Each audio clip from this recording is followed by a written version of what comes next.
दिल से स्वागत है आपका आपके ही चैनल बुल बियर बाजार। हमारे साथ जुड़े रहने के लिए चैनल सब्सक्राइब करें। नमस्कार। अगर 2026 में सोने में निवेश करने का सोच रहे हैं तो ये बिल्कुल सही समय है इस बारे में बात करने का।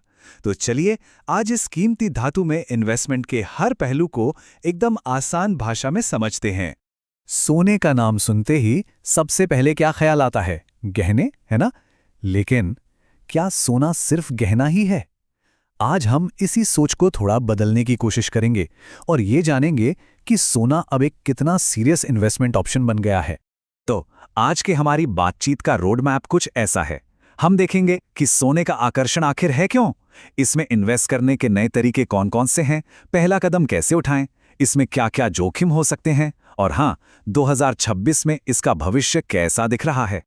चलिए शुरू करते हैं पहले सवाल से। आखिर सोने में ऐसा क्या खास है? मतलब सदियों से ये निवेशकों को अपनी तरफ क्यों खींचता आया है? आइए इसके इसी आकर्षण को थोड़ा और गहराई से समझते हैं। तो कोई सोने में इन्वेस्ट करे ही क्यों? देखिए इसके कुछ बड़े कारण हैं। सबसे पहला, ये महंगाई के खिलाफ एक शील्ड की तरह काम करता है। मतलब जब बाकी चीजें महंगी होती हैं तो सोने का दाम भी बढ़ता है, जिससे हमारे पैसे की कीमत कम नहीं होती। दूसरा, जब भी इकोनॉमी में उथल-पुथल होती है, इसे एक सेफ हेवन यानी एक महफूज ठिकाना माना जाता है। और हाँ, ये किसी भी इन्वेस्टमेंट पोर्टफोलियो में एक अच्छा बैलेंस लाता है, जिसे हम डाइवर्सिफिकेशन कहते हैं। अच्छा, अब बात करते हैं आज के दौर की। सोना खरीदने का मतलब अब सिर्फ ज्वेलरी शॉप पर जाना नहीं रह गया है। सच तो यह है कि अब हमारे पास कई डिजिटल और बहुत ही आसान तरीके मौजूद हैं। सबसे पहले तो वही पुराना और जाना पहचाना तरीका आता है, फिजिकल गोल्ड। मतलब सोने के सिक्के, बार या फिर गहने खरीदना। ये सबसे सीधा तरीका है, लेकिन इसमें एक दिक्कत है। इसे संभाल कर रखना, इसकी सेफ्टी, ये सब बड़ी चुनौतियां हैं। अब आता है एक मॉडर्न तरीका, गोल्ड ईटीएफ। आप इसे बिल्कुल ऐसे समझिए जैसे आप स्टॉक मार्केट से किसी कंपनी का शेयर खरीद रहे हैं। हर एक ईटीएफ यूनिट असल में सोने का ही एक छोटा सा डिजिटल टुकड़ा है। सबसे अच्छी बात, इसे खरीदना और बेचना बेहद आसान है, बिल्कुल एक शेयर की तरह। और फिर आते हैं सॉवरेन गोल्ड बॉन्ड्स, जिन्हें हम शॉर्ट में एसजीबीज कहते हैं। देखिए, ये सीधे सरकार की तरफ से, मतलब रिजर्व बैंक ऑफ इंडिया की तरफ से जारी किए जाते हैं। ये एक कमाल का तरीका है बिना असली सोना घर पे रखे सोने में इन्वेस्ट करने का। और इसमें दो बड़ी बातें हैं, एक तो सरकारी गारंटी और दूसरा इस पर आपको हर साल ब्याज भी मिलता है। तो अब सवाल उठता है कि इन दोनों में से चुने किसे, ईटीएफ या एसजीबी? देखिए, एसजीबीज सीधे आरबीआई जारी करता है और इस पर इंटरेस्ट भी मिलता है। वहीं गोल्ड ईटीएफ कोई एसेट मैनेजमेंट कंपनी लाती है और इस पर कोई ब्याज नहीं होता। लेकिन जो सबसे बड़ा गेम चेंजर है वो है टैक्स। एसजीबीज पर मैच्योरिटी के वक्त जो भी फायदा होता है वो पूरी तरह टैक्स फ्री है। ये बात इसे लॉन्ग टर्म इन्वेस्टमेंट के लिए एक बहुत ही शानदार ऑप्शन बना देती है। अब आते हैं सबसे प्रैक्टिकल सवाल पर, शुरुआत कैसे की जाए? और अच्छी बात यह है कि यह प्रोसेस अब पहले से कहीं ज्यादा आसान हो चुका है। अगर सॉवरेन गोल्ड बॉन्ड्स में इन्वेस्ट करना है तो बस ये 3 सिंपल स्टेप्स हैं। पहला, एक डीमैट अकाउंट होना चाहिए। दूसरा, जब आरबीआई इन बॉन्ड्स को इशू करे तो अपने बैंक या ब्रोकर के जरिए ऑनलाइन अप्लाई कर दें। और तीसरा, बस हो गया, बॉन्ड्स सीधे डीमैट अकाउंट में आ जाएंगे।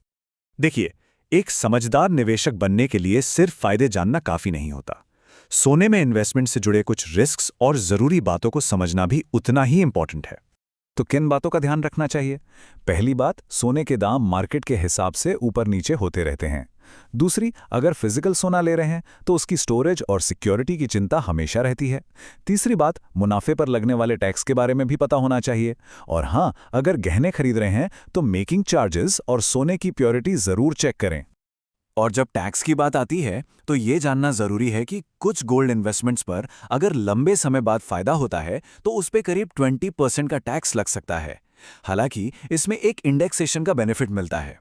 इसका सीधा मतलब ये है कि सरकार महंगाई के असर को भी गिनती में लेती है, जिससे टैक्स का बोझ थोड़ा कम हो जाता है। तो चलिए अब थोड़ा आगे की सोचते हैं। 2026 की तरफ देखते हुए वो कौन सी चीजें हैं जो सोने की कीमत पर असर डाल सकती हैं? मोटे तौर पर सोने की कीमतों को 3 बड़ी चीजें ड्राइव करती हैं। एक तो महंगाई, दूसरी दुनिया भर की इकोनॉमी की हालत और तीसरी दुनिया के बड़े बड़े सेंट्रल बैंकों की पॉलिसीज। सिंपल सा नियम है, जब भी इकोनॉमी में टेंशन बढ़ती है या महंगाई ऊपर जाती है तो सोने की डिमांड और कीमत दोनों अक्सर बढ़ जाते हैं। तो सार ये है कि सोना अब सिर्फ एक पारंपरिक चीज नहीं रह गया है जिसे तिजोरी में बंद करके रखा जाए। ये अब एक स्ट्रेटेजिक फाइनेंशियल टूल बन चुका है और सबसे बड़ी बात, ये आज हर किसी की पहुंच में है। अब इस पूरी जानकारी के बाद असल सवाल तो यही है कि किसी भी व्यक्ति के फाइनेंशियल फ्यूचर में सोना क्या रोल निभा सकता है। क्या ये सिर्फ एक सेफ्टी नेट की तरह काम करेगा या फिर वेल्थ बढ़ाने में मदद करेगा, या शायद दोनों? ये एक ऐसा सवाल है जिस पर सोचना बनता है। ऐसी और जानकारी के लिए चैनल को सब्सक्राइब जरूर करें।